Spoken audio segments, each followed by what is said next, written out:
Gas, നെഞ്ചെരിച്ചിൽ, പുളിച്ചു തികട്ടൽ, വയറ്റിൽ നിന്ന് പോകാനായിട്ട് ബുദ്ധിമുട്ട്, ഫ്ലാറ്റുലൻസ് അല്ലെങ്കിൽ ദുർഗന്ധമുള്ള കീഴ്വായു ശല്യം, വയറ്റിൽ നിന്ന് പോകുന്നത് വളരെ ലൂസായിട്ട് ഫ്രീക്വൻ്റായിട്ട് പോവുക, എപ്പോൾ ഭക്ഷണം കഴിച്ചെന്നാലും പുറത്തോട്ട് പോകണം എന്ന് തോന്നുന്നു ഉണ്ടാകുക. ഒരുപാട് പേരെ അലട്ടുന്ന ഒരു പ്രശ്നമാണ് ഈ ഗ്യാസ്ട്രൈറ്റിസ് അല്ലെങ്കിൽ നെഞ്ചെരിച്ചിൽ, ഹാർട്ട് ബേൺ എന്നൊക്കെ പറയുന്ന സംഗതി. ഇതിന് നമുക്ക് ഭക്ഷണ കാര്യങ്ങളിൽ എന്തെല്ലാം ശ്രദ്ധിക്കാം? വീട്ടിലെന്തെങ്കിലും ഒറ്റമൂലി പ്രയോഗങ്ങൾ കൊണ്ട് ഇത് മാറ്റാൻ പറ്റുമോ? അപ്പോൾ പലപ്പോഴും നമുക്ക് പാൻഡോപ്രസോൾ, റെബിപ്രസോൾ, റാനിറ്റിഡിൻ തുടങ്ങിയ മരുന്നുകൾ ഇതിന് കൊടുക്കാറുണ്ട്. ഡോംപെറിഡോൺ പോലുള്ള ഈ പുളിച്ച് തികട്ടൽ ഒഴിവാക്കാനായിട്ടുള്ള മരുന്നുകൾ മോഡേൺ മെഡിസിനിലുണ്ട്. ലാക്ടലോസ് പോലുള്ള അല്ലെങ്കിൽ സുക്രാൽഫേറ്റ് പോലുള്ള സിറപ്പുകളായിട്ടുണ്ട് ഗ്യാസ് മാറ്റാനായിട്ട്. പലപ്പോഴും ഗ്യാസിന് ഈ ഒരു ഗുളിക കഴിക്കുമ്പോൾ അല്ലെങ്കിൽ അതിൻ്റെ ഇഞ്ചക്ഷനായിട്ട് കൊടുക്കുമ്പോൾ പെട്ടെന്ന് തന്നെ ഗ്യാസ് മാറുകയും ചെയ്യാറുണ്ട്. എന്നാൽ ഇതൊന്നും ഇല്ലാത്ത ഒരു സാഹചര്യത്തിൽ വീട്ടിൽ അർദ്ധരാത്രിയിലാണ് ഈ ഒരു പ്രശ്നം ഉണ്ടാകുന്നതെങ്കിൽ നമുക്ക് എന്ത് ചെയ്യാൻ പറ്റും?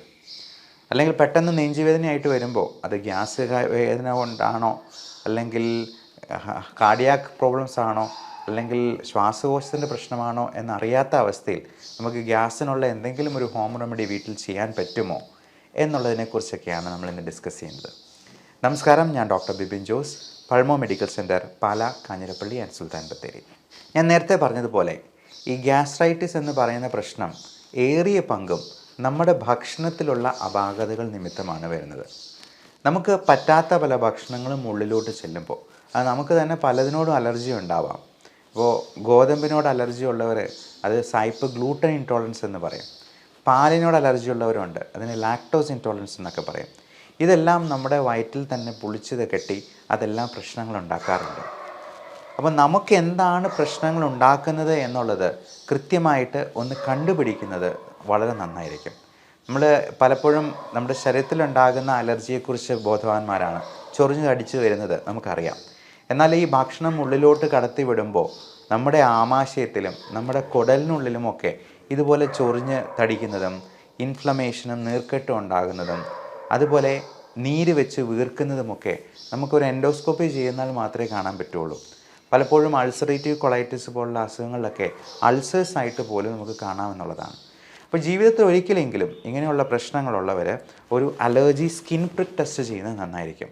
അപ്പോൾ നമ്മൾ സാധാരണ കഴിക്കുന്ന ഭക്ഷണങ്ങൾ മാത്രമല്ല, മത്സ്യവിഭവങ്ങളും ഇറച്ചികളും മാത്രമല്ല, നമുക്ക് ചുറ്റുമുള്ള പലതരത്തിലുള്ള പൊടി, ഫംഗസിൻ്റെ തന്നെ 6 വെറൈറ്റി നമ്മളിത് ടെസ്റ്റ് ചെയ്യുന്നുണ്ട്. ഇതിൽ ശരിക്കും 71 അലർജൻസിൻ്റെ പാനലാണ് നോക്കുക. അപ്പോൾ അതിൻ്റെ ഓരോന്നിൻ്റെയും റിയാക്ഷൻ വെച്ചിട്ട് അതിൻ്റെ സിവിയറിറ്റി നമുക്ക് കൃത്യമായിട്ട് മെഷർ ചെയ്യാം. പലപ്പോഴും അപ്പത്തിലൊക്കെ നമ്മൾ ചേർക്കുന്ന ഈസ്റ്റിന് പോലും 8 mm 9 mm ഒക്കെ അതിൻ്റെ അലർജിക് റിയാക്ഷൻ വെച്ചിട്ട് നമ്മൾ തന്നെ അത്ഭുതപ്പെട്ടു പോയിട്ടുണ്ട്. അപ്പോൾ ആ ഭക്ഷണം അങ്ങ് ഒഴിവാക്കി നിർത്തുമ്പോൾ തന്നെ നിരന്തരമായിട്ടുള്ള ഈ ഗ്യാസ് ശല്യം അങ്ങ് മാറുകയായി. ഇനി തീർത്തും ഒഴിവാക്കി കളയാൻ പറ്റാത്ത, ഇപ്പോൾ തേങ്ങ, ഇപ്പം എന്ത് കഴിച്ചെന്നാലും പുറത്തുനിന്ന് എന്ത് കഴിച്ചെന്നാലും ചിലപ്പോൾ അതിനകത്ത് തേങ്ങയുടെ അംശം ഉണ്ടാകാം. അപ്പം അങ്ങനെയുള്ള സംഗതികൾക്ക്, ഇപ്പോൾ സവോള പോലുള്ള സാധനങ്ങൾക്ക് ഒക്കെ അലർജി ഉണ്ടെങ്കിൽ അതിന് ഇമ്മ്യൂണോ തെറാപ്പി എന്ന് പറയുന്നൊരു ട്രീറ്റ്മെൻറ്റ് കൊടുക്കും. 6 മാസത്തേക്ക് ഇതിൻ്റെ തുള്ളിമരുന്ന് ആൻറ്റിബോഡീസ് ഉൽപ്പാദിപ്പിക്കാൻ പാകത്തിന് നമ്മൾ നാവിനടിയിൽ ഇറ്റിക്കുന്ന രീതിയിൽ ആഴ്ചയിൽ 2 ദിവസം വീതം എടുക്കാനായിട്ട് പറയും. അതുകൊണ്ട് തന്നെ നമുക്കിതിൽ 92% എഫിക്കസിയോടുകൂടി ഈ അസുഖങ്ങൾ പൂർണ്ണമായിട്ടും മാറ്റാവുന്നതാണ്. ഇനി നമുക്ക് വീട്ടിൽ തന്നെ ചെയ്യാവുന്ന ഒറ്റമൂലിയെക്കുറിച്ച് പറയാം. അതിനോടൊപ്പം വീട്ടിൽ നമ്മൾ ഭക്ഷണം കഴിക്കുമ്പോൾ ശ്രദ്ധിക്കേണ്ട കാര്യങ്ങൾ പറയാം. മൈൻഡ്ഫുൾനെസ് എന്നൊരു ടേമുണ്ട്. അതായത് നമ്മൾ എന്ത് കാര്യം ചെയ്യുമ്പോഴും പൂർണ്ണമായും ആസ്വദിച്ചും സാവകാശവും സാവധാനവും അത് ചെയ്യുക എന്നുള്ളത്. നമ്മൾ ഭക്ഷണം കഴിക്കുമ്പോൾ 5 മിനിറ്റ് കൊണ്ട് എന്തെങ്കിലും വായിക്കകത്ത് കുത്തി നിറച്ച് ചവച്ചു പകുതി ഇറക്കി എന്നുള്ള രീതിയിൽ ഓടുന്നതിന് പകരം സമയമെടുത്ത് തന്നെ നന്നായി ചവച്ച് അരച്ചിറക്കാനായിട്ട് ശ്രദ്ധിക്കുക. നമ്മുടെ ഗട്ട് എന്ന് പറയുന്നത്, വയറ്, ആമാശയം എന്ന് പറയുന്നത് നമ്മുടെ ഒരു സെക്കൻഡ് ബ്രെയിനാണെന്ന് പറയാം, 2ാം തലച്ചോറാണ്. അപ്പം അതിന് മുൻപ്, നമ്മുടെ ഈ 2ാം തലച്ചോറിന് മുൻപ് ഒരു കാര്യമുണ്ട്, നമ്മുടെ വായ. നമ്മുടെ ഡൈജഷൻ പൂർണ്ണമായിട്ടും അവിടെ നടക്കുന്നില്ലെങ്കിൽ പോലും ഒരു 50% നമ്മുടെ സലൈവയുമായി മിക്സ് ചെയ്ത് അതൊരു പായസം പോലെ അല്ലെങ്കിൽ ഒരു സെമി ലിക്വിഡ് സ്റ്റേറ്റിലാണ് അല്ലെങ്കിൽ ആവണം നമ്മുടെ വയറിലോട്ട് എത്തേണ്ടത്. അല്ലെങ്കിൽ ദഹനം പ്രോപ്പറായിട്ട് നടക്കില്ല. അതുകൊണ്ട് ഈ മൈൻഡ്ഫുൾനെസ് നമ്മളത് നന്നായിട്ട് ആസ്വദിച്ച് ചവച്ച് അരച്ചിറക്കാനായിട്ട് പ്രത്യേകം ശ്രദ്ധിക്കുക. അതുകൊണ്ട് തന്നെ നമുക്ക് ഒരു ഫുൾനെസ് ഫീലിംഗ് പെട്ടെന്ന് കിട്ടുകയും ചെയ്യും. നമ്മൾ അല്ലെങ്കിൽ പെട്ടെന്ന് കഴിക്കുമ്പോഴത്തേക്കും വയറിന് ആ സിഗ്നൽ കൊടുക്കാനായിട്ട് കഴിയില്ല ബ്രെയിനിലേക്ക്. അപ്പോൾ ബ്രെയിനിന് മനസ്സിലാകുന്നത് ഇപ്പോഴും വിശപ്പ് മാറിയിട്ടില്ല എന്നാണ്. അപ്പോൾ നമ്മൾ കൂടുതൽ കഴിക്കാനായിട്ടുള്ള സാധ്യതയുണ്ട്. അതേസമയം നമ്മൾ കൂടുതൽ സമയമെടുത്ത് ചവച്ച് അരച്ചിറക്കുവാണെങ്കിൽ നമുക്ക് വിശപ്പ് അതുകൊണ്ട് തന്നെ ഒത്തിരി കുറവുണ്ടാകുകയും നമ്മൾ കഴിക്കുന്ന കാലറി ഇൻടേക്ക് ഒരുപാട് കുറച്ച് നിർത്താനായിട്ടും പറ്റും. 2, ഭക്ഷണത്തിന് മുൻപ് ഒരു 2-3 ഗ്ലാസ് വെള്ളം കുടിക്കുകയും. അപ്പം വെള്ളം കുടിക്കുന്ന വഴി നമ്മൾ ഒരു ഫ്ലഷ് ചെയ്ത് പോകുന്നത് പോലെ ആദ്യം ഉണ്ടായിരുന്ന ആ ഒരു വേസ്റ്റ് എല്ലാം ആദ്യമേ തന്നെ ഇൻഡസ്ട്രിയിൽ നിന്നൊക്കെ ഒന്ന് ക്ലിയർ ചെയ്ത് ആദ്യമേ തന്നെ 2 സാലഡ് കുക്കുംബറായിട്ടോ അധികം മധുരമില്ലാത്ത പഴങ്ങളോ ഫ്രൂട്ട്സും വെജിറ്റബിൾസും ഒക്കെ നമ്മൾ ആഹാരത്തിന് ശേഷമല്ല, ആഹാരത്തിന് മുമ്പാണ് കഴിക്കേണ്ടത്. ഈ വെജിറ്റബിൾസിനും ഫ്രൂട്ട്സിനും ഒക്കെ ഒരു കാര്യമുണ്ട്, അത് ചൂല് പോലെ അടിച്ച് വൃത്തിയാക്കും. നമ്മൾ രാവിലെ എണീറ്റുന്ന ആദ്യം ചെയ്യുന്നത് എന്താ? ചൂല് കൊണ്ട് അടിച്ച് വൃത്തിയാക്കുകയാണ്.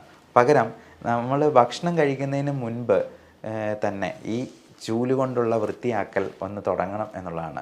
നമ്മുടെ ആമാശയത്തിലെയും കുടലിലെയും ഉള്ള വേസ്റ്റുകളെല്ലാം ആദ്യം ചൂല് കൊണ്ടൊന്ന് അടിച്ച് വൃത്തിയാക്കി ഇച്ചിരി വെള്ളം ഒഴിച്ച് അതങ്ങ് ഫ്ലഷ് ചെയ്തതിന് ശേഷം വേണം നമ്മൾ കഴിക്കാനായിട്ട്. ഇപ്പോൾ കഴിക്കുന്നത് കാർബോഹൈഡ്രേറ്റ്സിൻ്റെ അളവ് വളരെ കുറച്ച്, ഇപ്പോൾ പ്രോട്ടീൻ്റെ അളവാണെന്നുണ്ടെങ്കിലും നമുക്ക് പറ്റുന്ന പ്രോട്ടീൻ മാത്രം, ഒരുപാട് വാരി വലിച്ച് കഴിക്കാതെ നമുക്ക് ഇഷ്ടപ്പെടുന്നതും നമുക്ക് വയറിന് പറ്റുന്നതുമായിട്ടുള്ള സാധനങ്ങൾ കുറച്ച് മാത്രമായിട്ട് കഴിക്കാനായിട്ട് ശ്രദ്ധിക്കുക.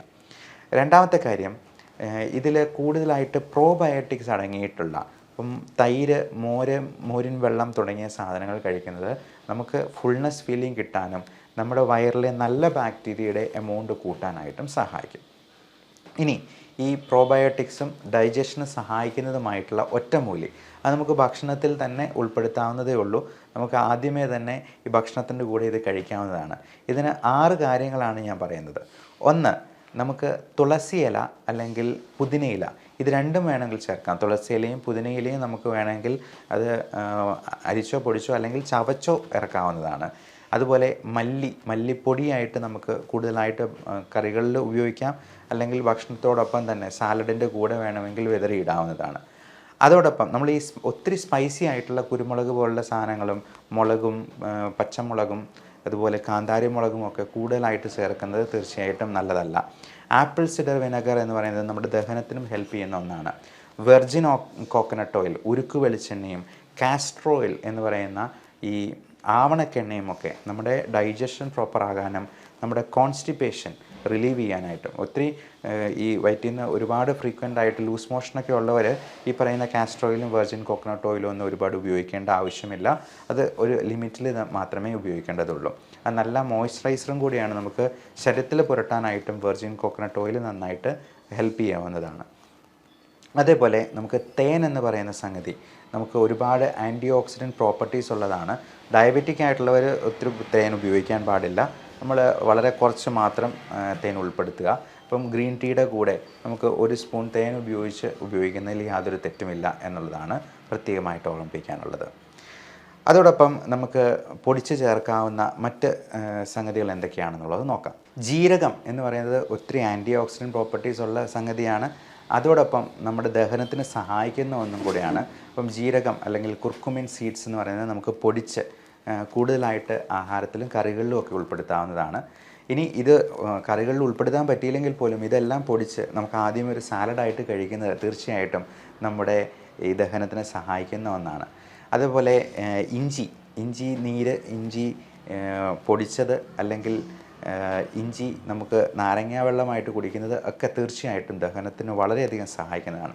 ഇഞ്ചിയും മോരും വെള്ളവും ഒക്കെ ചേർത്ത് നല്ലൊരു സംഭാരമായിട്ട് കുടിക്കുന്നത്, അപ്പം നമ്മുടെ തൊടിയിൽ തന്നെയുള്ള പുതിനയിലയും തുളസിയിലയും അതുപോലെ കറിവേപ്പിലയും ഒക്കെ ചേർത്ത് നല്ലൊരു സംഭാരം കഴിക്കുമ്പോൾ തന്നെ വയറ് പകുതി ഫില്ലാകും എന്നുള്ളത് കൊണ്ട് നമുക്ക് ഒത്തിരി കഴിക്കാതെ തന്നെ നമ്മുടെ വണ്ണം കുറയ്ക്കാനായിട്ടും കൂടി സഹായിക്കുന്ന ഒന്നാണ് എന്നുള്ളത് പ്രത്യേകം ഓർമ്മിപ്പിച്ചുകൊള്ളുന്നു.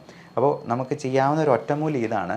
ഈ പറഞ്ഞ സാധനങ്ങളെല്ലാം പുതിനയില, അതുപോലെ തുളസി ഇല, അതുപോലെ തേന്, ഇഞ്ചി, അതോടൊപ്പം ജീരകം, പിന്നെ നമുക്ക് ഉപയോഗിക്കാവുന്ന മറ്റ് virgin coconut oil, castor oil തുടങ്ങിയ സാധനങ്ങൾ അപ്പം ഇതിൻ്റെ ഹോം റെമഡി, ഇത് ഈ പൊടിക്കാവുന്ന സാധനങ്ങളെല്ലാം പൊടിച്ചിട്ട് ഒരു സ്പൂണായിട്ട് തേനിൻ്റെ കൂടെ ചേർത്തൊന്ന് കഴിച്ചു നോക്കുക. അതേപോലെ അല്പം മോരും വെള്ളം കൂടെ കുടിച്ചു നോക്കുക. ഇപ്പോൾ ഗ്യാസിൻ്റെ പ്രശ്നമാണെന്നുണ്ടെങ്കിൽ അതിനൊരല്പമെങ്കിലും ശമനം കിട്ടിയേക്കും. ഇനി അല്ലാന്നുണ്ടെങ്കിൽ ഇപ്പോൾ ഇതുപോലെ ഹാർട്ട് അറ്റാക്ക് പോലുള്ള പ്രശ്നങ്ങൾ പോലും നെഞ്ചെരിച്ചിലായിട്ടും നെഞ്ച് വേദനയായിട്ടുമൊക്കെ പ്രസൻറ്റ് ചെയ്യാം. അതുകൊണ്ട് എത്രയും പെട്ടെന്ന് തന്നെ അതിന് വൈദ്യസഹായം തേടേണ്ടതുണ്ട്. ഇതിൽ കുറവില്ല എന്നുണ്ടെങ്കിൽ ECGയും ചെസ്റ്റ് എക്സ്റേയും ട്രോപ്പായി പോലുള്ള ടെസ്റ്റുകളും അടിയന്തരമായിട്ട് തന്നെ ചെയ്തു നോക്കേണ്ടതുണ്ട്.